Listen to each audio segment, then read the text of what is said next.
ಶಿವಂ associates company ಮಾಲೀಕ ಶಿವಾನಂದ್ ನೀಲನ್ ಅವರ ವಿರುದ್ಧದ ಅಕ್ರಮ ಹಣ ವರ್ಗಾವಣೆ ಪ್ರಕರಣಕ್ಕೆ ಸಂಬಂಧಿಸಿದಂತೆ ಬೆಳಗಾವಿಯಲ್ಲಿ ಜಾರಿ ನಿರ್ದೇಶನಾಲಯ ಅಂದ್ರೆ ಇಡಿ ಅಧಿಕಾರಿಗಳ ಶೋಧ ಕಾರ್ಯಾಚರಣೆ ಎರಡನೇ ದಿನವೂ ಮುಂದುವರೆದಿದೆ.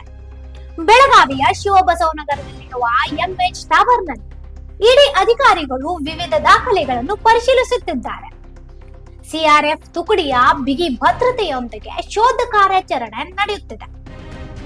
ಗೋವಾ ಮತ್ತು ಮಂಗಳೂರು ಮೂಲದ ಇಡಿ ಅಧಿಕಾರಿಗಳು ಕಾರ್ಯಾಚರಣೆಯಲ್ಲಿ ಭಾಗಿಯಾಗಿದ್ದು, ನಿನ್ನೆಯಿಂದಲೇ ದಾಖಲೆಗಳು ಹಾಗೂ ಸಂಬಂಧಿತ ಮಾಹಿತಿಯನ್ನು ಪರಿಶೀಲಿಸುತ್ತಿದ್ದಾರೆ.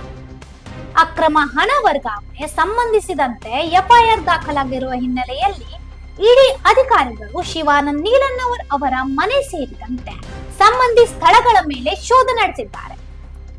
ನಿನ್ನೆಯಿಂದಲೇ ಶಿವಾನಂದ್ ನೀಲನ್ ಅವರನ್ನು ಇಡಿ ಅಧಿಕಾರಿಗಳು ಸುದೀರ್ಘ ವಿಚಾರಣೆಗೆ ಒಳಪಡಿಸಿದ್ದು, ದಾಖಲೆಗಳ ಪರಿಶೀಲನೆ ಜೊತೆಗೆ ಹಣಕಾಸು ವ್ಯವಹಾರಗಳು, ಹೂಡಿಕೆಗಳು ಹಾಗೂ ಇತರ ವಹಿವಾಟುಗಳ ಕುರಿತು ಮಾಹಿತಿ ಕಲೆ ಹಾಕುತ್ತಿದ್ದಾರೆ.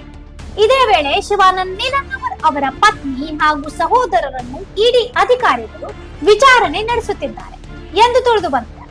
ವಿವಿಧ ದಾಖಲೆಗಳ ಮತ್ತು ಹಣಕಾಸು ವ್ಯವಹಾರಗಳಿಗೆ ಸಂಬಂಧಿಸಿದ ಮಾಹಿತಿಯನ್ನು ಅಧಿಕಾರಿಗಳು ಸಂಗ್ರಹಿಸುತ್ತಿದ್ದಾರೆ.